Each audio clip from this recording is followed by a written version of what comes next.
Halo, apakah benar ini dengan Kakak Dila? Ya, benar. Selamat, nomor Anda terpilih mendapat hadiah sebesar 50 juta. Tapi sebelum itu harus isi dulu link yang sudah saya kirim ke nomor Anda. Oke, Kak.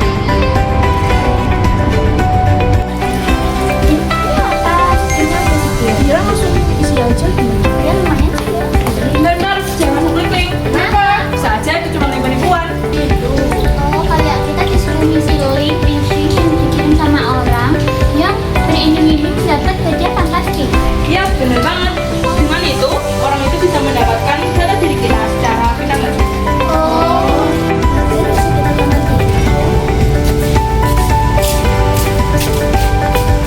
Tahu nggak kalau sekarang data pribadi itu udah kayak harta digital loh. Sekalinya bocor bisa disalahgunakan orang untuk hal gila-gilaan. Contohnya ada hack akun, tipu-tipu online, bahkan penyalahgunaan identitas loh. Terus, gimana cara ngatasinya?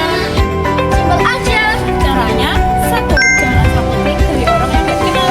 2. Pakai password yang susah dan unik di setiap akun.